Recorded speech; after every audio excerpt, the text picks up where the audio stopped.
This episode of Farm Talk today, I am excited to talk a little bit about the nuts and bolts of pig breeds. And just got out of work, so that's about as much aesthetic improvement as you're going to get because I don't have a proper hat to wear today. But I got a question from somebody in my audience about the Idaho Pasture Pig. And there are some people, if you do a little research, you can find people that love them and will go, to great lengths to sing their praises and talk about how wonderful they are. And then on the flip side, if you're in forums, Facebook groups, and the like, you can find a lot of people who will go quite in the opposite direction and will denigrate them and drag them through the mud and will talk about how terrible they are. And I think that the reality is probably somewhere in the middle. And my answer to these kind of questions about what breed is the best breed of pigs or piglets is almost always it depends. And in this stream today, I want to try to explain some of that stuff, pick it apart, and tell you a little bit about where I am coming from. But before we get into that, uh, Rowan Ridge Farm is my property. It's my farm that I operate that I got into because I believe in making America farmers again. I think that one of the best things that we can be as a society and as a community is directly involved in the production of our own food and in control over that, not only because of the fact that the food supply and the food system is really poorly constructed and held together by not very much, but also because it is a good and valuable thing to produce higher quality food when we are doing it ourselves. And so, if farming and agriculture is something that you are interested in, not necessarily if you have your own farm, but if it's something that you think is valuable and that you want to be involved in, I would love to have you subscribe to the channel and join this conversation. I'm doing live streams like this pretty much Tuesday, Wednesdays, and Thursdays.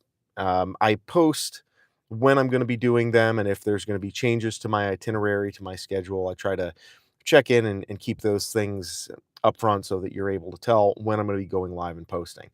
So I actually have a video an edited video that's I'm going to be posting in the next couple of days about kind of the best breed of piglet, because this is a question that I hear fairly often people talk about. And I'm not going to completely spoil that video, but a lot of that information is relevant to the discussion of the Idaho Pasture Pig. So, just for a little bit of background, the Idaho Pasture Pig, in some cases, you would say is not technically its own breed of pig. It's actually a phenotype that is combined from a couple older breeds that have just been put together consistently to highlight a few certain characteristics. And guys, if you are interested in this stuff, I would love to have you subscribe to the channel to talk more about farming, small farming specifically, for those of us who are newly in this world and not necessarily inheriting the back 40 from generations of previous people in our family, but are committed to learning lessons the hard way about producing our own food, because that's what I'm doing and that's what I'm trying to share with you guys here. But the Idaho Pasture Pig is a combination of Duroc, Old Berkshire, and Kune Kune. Kune Kunes are kind of smaller, very upturned faces, and the Berkshires and the Berkshires and the Durocs are kind of long-standing breeds that are very popular, very high meat quality, good meat producers. The Berkshire specifically has very high meat quality and is one of the most sought after breeds. And so what I want to kind of look at here is kind of the Idaho Pasture Pig came to prominence somewhere around the early 2000s, mid 2000s, where it became a breed, and there've been a lot of very committed people who have been trying to improve that breed. So it's somewhat recent. And what has actually happened is that there's been a movement towards smaller farms, which is what I am doing and what I'm trying to help promote here and trying to encourage in this community. And the idea is basically people who are not necessarily feeding an unlimited amount of corn just to try to get their animals to market a couple of weeks earlier to save money on grain, but people who are um, you know, raising animals because they want to do it in a way that's ethical and that is sustainable, and not necessarily in the pretentious way, but in a just practical way that is more geared towards subsistence farming, where you can raise your own meat for your own family. And so the whole point of the Idaho pasture pig was to have a pig that grazes more and eats less grain. And they've done a fantastic job with that in terms of the breed, and I think it has its place. Now, the question that we really need to be looking at is more a matter of kind of pros and cons, because there are certain farms into which a pasture pig is going to fit really well. And there's other places where the IPP is not going to fit in as well. And so, going down kind of a basic list of pros and cons, starting with the pros, Idaho Pasture Pig has excellent meat quality. They have fantastic meat quality, and it's not really a big surprise because the genetics of all three breeds going into them as a composite, they're all highly reputable for having good meat quality. Now, just as a quick aside, I want to point out that just because you buy into a certain breed does not necessarily guarantee you superior quality meats. You still have the work of a breeder to make selections within a breed line, or to find the bloodline within a breed, is what I'm trying to say. Find the right bloodline within the breed and make the right combinations in order to really get consistent results that are of a very high quality. Because breeds narrow the pool down substantially, but it's not the entirety of the story. There's still more work that needs to be done there. So, all three of the breeds that go into the Idaho Pasture Pig, high meat quality. So that's a good thing. They are very docile and they have a very calm demeanor and temperament. They're not known for rooting a ton and just turning everything over and moonscaping property. That doesn't mean that they never root, but they don't typically do it to the same extent that like a Tamworth or a Duroc might. And the rooting has been sort of selected against and bred out to make pigs that are docile and are more willing to just, deal with forage and graze that way. Now, this does not mean that an Idaho pasture pig is grass fed. Excuse me. You may remember, if you're into pigs and you've looked around online a little bit over the fall, there was a picture that went around of two carcasses that were kind of being compared to each other, and they were by somebody who was claiming to be selling grass fed pork. And their claim to fame was there was no grain because grain is bad and grass fed pork is superior. So here you go. The reality is that this is not a thing. Okay. Pigs need grain in order to survive and in order to gain weight so that you can butcher them and have something to show for yourself. If you have a pig that is not being fed any grain whatsoever, it is going to be malnourished and it's going to be cruel to the animal. And it's also not going to be worth it in terms of the finished product that you are going to get. But the reality is that the IPP, they definitely do eat a higher quantity of forage and of grass, hay, stuff like that, as opposed to just strictly eating grain. So that is another benefit, that they have more diversity in terms of what they can tolerate in their diet. Uh, the other thing as well is that, they have as a breed, their personality is very good, and I think this is something that varies from breed to breed. Certainly, people have bad experiences with some breeds, and they say, like, for example, Tamworths. People say, "Oh, the Tamworths are really feisty." I raise Tams, and I have actually had, I spend a lot of time with my pigs, and I put a lot of, not necessarily effort, because I just happen to be out there a lot, and I enjoy being with and around my animals. But the more time you spend with them, and they're very smart, and they will learn what is acceptable behavior, what gets them rewarded, what gets them left or ignored, or whatnot. They'll figure that out pretty quick, and they will learn how to relate to you and how to behave properly. So I don't tend to look at temperament as being something that is a characteristic of the breed, even though a lot of people will attribute that to breed. The only breed that I would specifically say, in my experience, that is can be a little bit weird. And this tends to coincide with, mothers with their litter. So, kind of all bets are off in terms of what temperament your animals have, because your animals may have great temperament when they're pregnant and you're feeding them and you're hanging out with them and rubbing their tummies and everything is cool. As soon as the first baby pops out, you have to reassess the situation entirely, because there's no guarantee that you're going to get the same animal that you had a couple weeks ago when she was pregnant, right? So, and the same thing goes with males when they're, pursuing romantic interests with a available female. All of that stuff kind of goes by the wayside.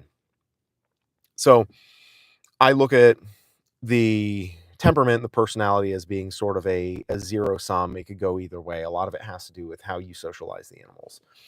And I do have some notes here, so I don't want to be too pretentious looking off camera. And like, I got a lot of things written down, so I want to make sure that I'm covering the bases. And those are pretty much the main pro points, at least that I can think of. And if you're watching this and I'm missing something or I get things wrong, I will be really transparent before I head into the con list and sort of present the other half of the argument against the Idaho Pasture Pig. I have not raised Idaho Pasture Pigs, so I have an opinion about them, but I haven't personally raised them. Now, I have raised other slower growing breeds that are more traditional breeds. I call them artisan breeds because they have high meat quality, but they take a much longer time to finish. They are all kind of noted for being more grazing oriented. So we're talking about like the Mangalitsa, the Idaho Pasture Pig, Ossabaw, American Guinea Hog. There may be a couple others in there that I'm leaving out, but those types of pigs, I've raised mangas, manga crosses, and so I'm taking some of my experience with that to overlap here, but this is my opinion. One of the things that I would also say when we're talking about the breed of pigs is that the biggest factor that's going to make the difference in terms of the breed that you're choosing is going to be like how you feel about the animal. If you're excited about the animal, in almost every situation, I would say try it and see how it works, because there's very little downside if you're going to eat your mistakes. Now, in a second, we'll talk about sort of what you're doing on your farm and how that plays into the breed that you choose. I guess I'll go through the cons and sort of the other side of the coin, why people don't like the Idaho pasture pig. So, in terms of the cons, people don't like the fact that they take a longer time to grow out. So you're talking somewhere between 10 and 12 months for an Idaho pasture pig to reach market weight. Now, market weight is sort of a rough estimate of the live weight animal on the hoof walking around, the weight that we would want it to be before we send it to the processor. And that would be probably between 250 and 300 pounds. And to get a 300-pound, let's just use Duroc or Yorkshire as kind of basic commercial breeds, a 300-pound Yorkshire, you can do that in about 6 months with just your standard ration of hog grower, maybe a little bit of corn to finish them off for the last 20 to 30 days. 300 pounds is not a stretch. Now, to get a 300-pound Idaho pasture pig, you're looking at 10 to 12 months. And because their preferred diet is one that is higher in forage, higher in leafy green vegetables, basically, if you just put the grain to them because you're like, well, 10 months is too long, I want to finish them in 9 months, what's going to happen is they're just going to develop fat disproportionately to muscle. And so you can't really kickstart or rush the development of that musculature. It's going to happen slower over a longer period of time. And it's worth pointing out that this is a trade off that is fairly widespread in different breeds of pigs. And by the way, I would love to hear from you guys here in the comments. I know I got some people in the comments initially asking for ghost stories and asking who's a good boy, which I can't really help much with ghost stories and encouragement for very good boys, but I'm happy that you guys are here, those of you who are in the live stream, and would love to hear from you if you have questions or comments about any of this stuff. But one of the things that you notice with different types of pork and different breeds is that there is a continuum that exists between the faster finish, meaning the animal that is going to go from farrow to freezer in the shortest possible time, they're gonna tend to have a slightly lower quality of meat. The ones that take longer to finish are gonna have the higher quality of meat, and they're gonna be more elite, exquisite, sometimes called the Wagyu of pork when you're talking about a Mangalitsa or certain bloodlines within the Berkshire breed, they are called the Wagyu of pork. Now, I've had Mangalitsa that is nothing special, and I haven't had Berkshire specifically, so I can't comment on that.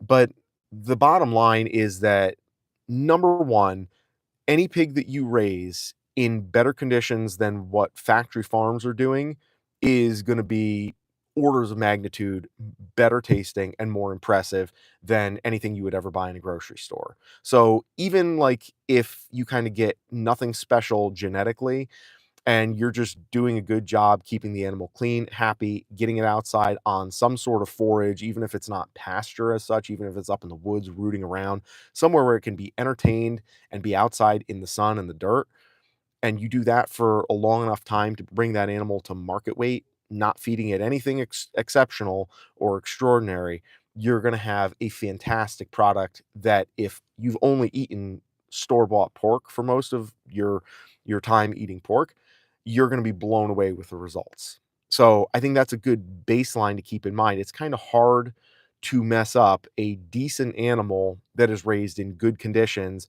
with good feed and good management practices. And those are all things that you can control. What's baked into the cake of the genetics that you are dealing with, that's something that somewhat is out of your control. And then as if you're doing breeding and you're breeding and rebreeding and kind of developing a bloodline within, as part of your own herd, you can influence that over time, but the most important thing is to button up the stuff that is under your immediate control and that is environmental. And that's going to be the thing that's going to give you the biggest, like the 80-20 principle. That's the thing that's going to give you the 80% of the difference in terms of the pork that we're eating. So, anyways, not to get too sidetracked, I can come back to some of that, but back to the things that people don't like about the Idaho pasture pigs, which I think are fair points. The con list, there's the so the Idaho pasture pig, they have a smaller yield, as I was saying earlier. They take longer to finish out, and they have a smaller yield. So if time is your constraint and you're saying 7 months, I got my butcher date, you're gonna have a smaller animal that's gonna yield less pork. For some people, that's a big downside. If you're selling to customers and you're selling by the pound to customers who want a substantial yield and they want like a bulk order, then that is going to be a big, that's a no-no. You don't want to be doing that to lose money. The other thing too is just in selecting the breed, one of the things, and I will talk about this more in the next video that I'm going to upload, the like finished uploaded video or the edited video that I'm going to be doing. Although honestly, I like these live streams more because I like being able to talk to you guys. And Myra Herrera, that's good to know about the smoked tenderloin that we had last night. It was absolutely phenomenal. And it was nothing like farm raised pork because that was our pork that was raised on our farm. And you did a fantastic job preparing and cooking that. Um, but the breed is not nearly as important as the breeder. If you get, highly fancy sounding genetics and you get them from a breeder who is not really interested in improving the breed and does not really pay attention to what they're doing, and they think I own two purebred animals of whatever the breed is. I'm going to put them together. There's a boy and a girl. Babies happen. Hey, I'm a breeder now, and that's the extent of what they do. You're not necessarily going to get great results just because you own purebred genetics. My recommendation is to find somebody who is highly reputed, even if it costs you more, to find a good breeder that has a good reputation, that is somebody who can show you what they're doing, who's passionate about it, who can give you some mentorship, and is somebody that you can call up or email if you're having a problem or you're trying to figure something out, and whose management practices resemble what you're planning on doing at your farm. Like, I wouldn't wanna raise an animal on my farm that's being raised on another property where they're doing something completely foreign to what I plan to do. I wanna know that they're kind of going from one environment into a similar environment, what I'm gonna be doing, that it's gonna be compatible. And so it can be a little more expensive as a downside, and it can be harder to find reputable breeders because it's a newish breed and it's smaller. And so they're not all over the place. You have to look a little bit to find that. And for some people that, that can be a downside. Um, and the last thing that I would say as a specific point that to me is a con, Idaho pasture pigs, and I don't know if this is directly a con, but you have to have the right market. And there are some parts of the country where people are very adamantly hostile against what are called, and in my video that I'm going to upload hopefully tomorrow, excuse me, I make a big stink about the term lard breeds because every year I see on the Facebook forum where somebody says, I have piglets for sale, none of those damn lard breeds, no lard pigs, no lard, the production of lard is used as a pejorative. And the reality is that it's not that there are lard breeds, it's that you don't feed each breed of pig exactly the same way. An industrial or a commercial breed of pig, like a Yorkshire or a Duroc, they are meant to be fed grain and nothing but, and like just go balls to the wall so they can get to the freezer in 6 months and that's it. And they do a very good job of converting feed into meat. And that's what they have been bred, and those breeds have been refined and refined. Hello? Oh, I'm sorry about that. I got a phone call for some odd reason. Um, so that breed has been refined. Those breeds, the commercial breeds, they've been bred, rebred, and refined a lot to be able to convert feed into meat. And that's their number one job. Quality, if you think about Smithfield pork, how interested do you think the CEO of Smithfield pork in Beijing is in having a higher quality, better marbled pork loin that's really gonna that you can eat with a spoon? They're not really concerned about that. They want an animal that's gonna finish faster. And the I just completely lost my train of thought. Oh, well, yeah, you need to be able to feed. Sorry about that. It's been a long day, and I've been talking literally all day. I work as a nurse and a diabetes educator, and all I do is run my mouth all day. And now I get to talk about pigs, but I do lose my train of thought sometimes, so I apologize. Um, but the the animals that we're talking about, and then I just forgot again. Holy crap! Um, there's a more nuanced feeding strategy that you're using when you are feeding these type of slower growing animals. With a commercial breed, you kind of can't go wrong if you just put the grain to them and you give them time. They're, 6, 7 months, you're going to get big yield, very easy feeding.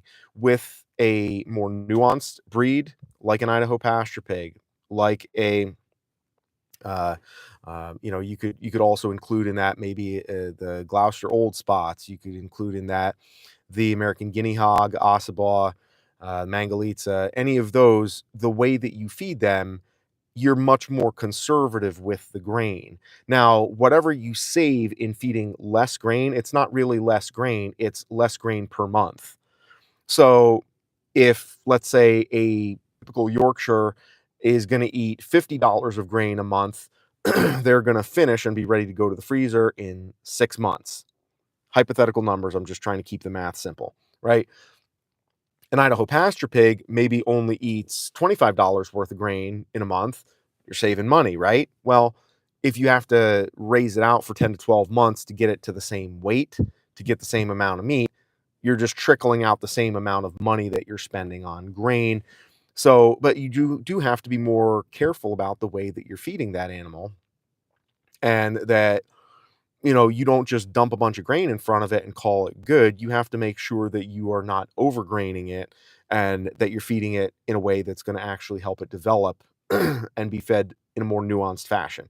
And that's something that a lot of people are resistant to because they're used to, well, I always had Durocs or I always had Yorkshires and I just gave them, 5 pounds of grain a day and that was it in 6 months. And now with these pigs, I fed them the right way, which is 5 pounds of grain a day every day for 6 months. And then they were small. And then when I did butcher them, they were the carcass just had a bunch of fat on it.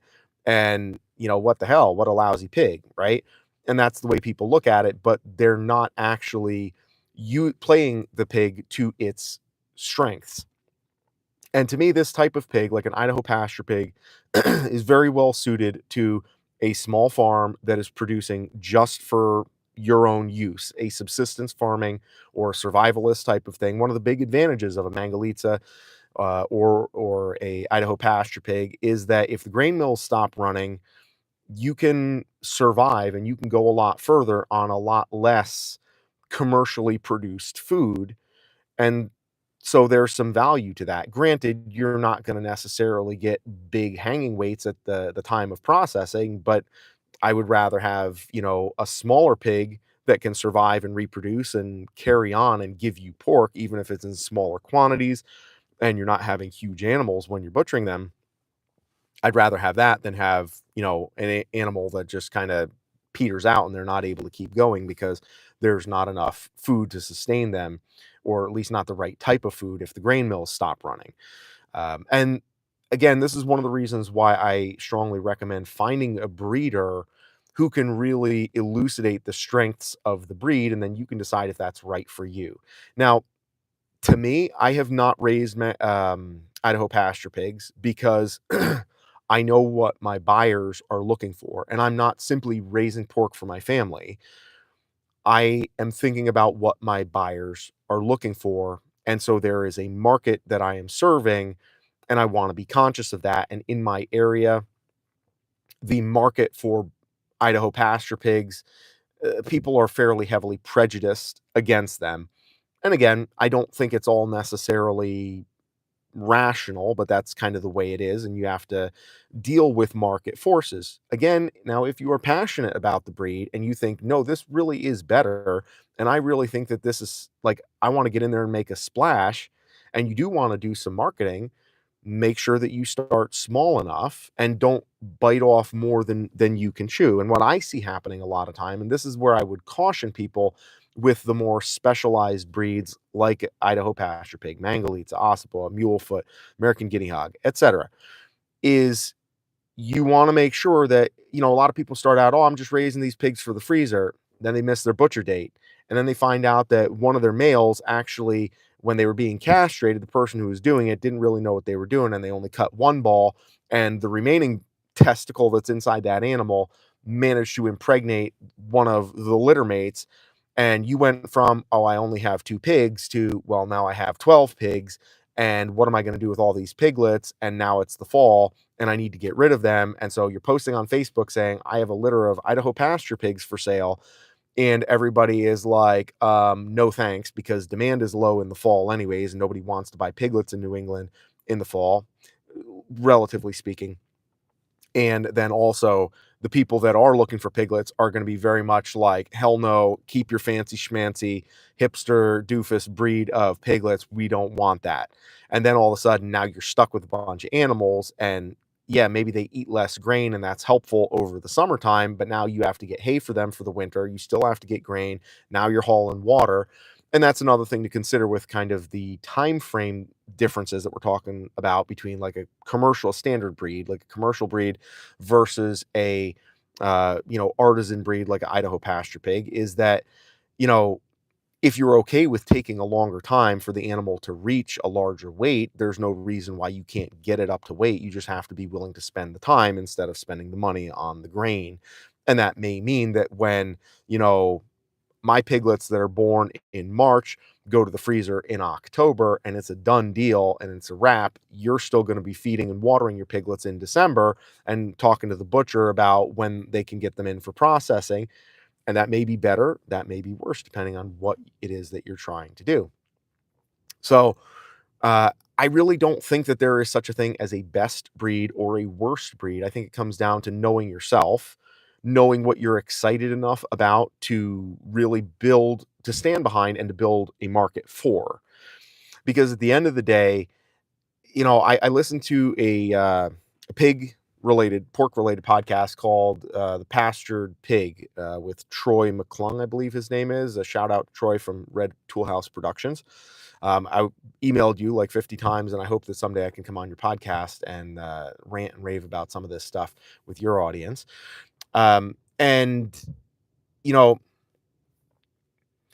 he had a guy on his podcast who was selling Vietnamese pot-bellied pigs, I believe in Michigan somewhere, and this guy had, like, 1 acre of land, so really small farm, very limited, got pot-belly pigs because they were available and he could afford them, and they kinda worked for the small space that he was in, and developed a market within his community for like people who were like smaller families, single people, couples, people who weren't looking for 175 pounds of pork at a clip, but people who were happy to buy a whole pig that dressed out at like 60 pounds, like, when all is said and done, which, by normal standards, that's, like, tiny. That's like a piglet almost. But they were he developed a business around that, and it's a very niche thing, but he's able to make money and is growing his operation, what he's doing, using very unconventional methods. So when it comes to the marketing and the commercial side of things, I don't turn my nose up at Idaho Pasture Pigs, but just understand that you may be pushing some headwinds in your area if you're gonna market a breed that is kind of a niche type of a breed like an Idaho Pasture Pig. Doesn't mean it can't be done, but it means that you need to think ahead and plan against the inevitable and avoid being in a situation where you have 2 pigs that wind up turning into 12 pigs overnight at the wrong time of year when the market forces are all against you, and now all of a sudden you're a pig breeder instead of just somebody who wanted to put a couple of pigs in the freezer for the family. And then the whole thing about not being able to sell pigs and piglets of that breed, it becomes a lot more of an issue because desperation never helps you sell anything.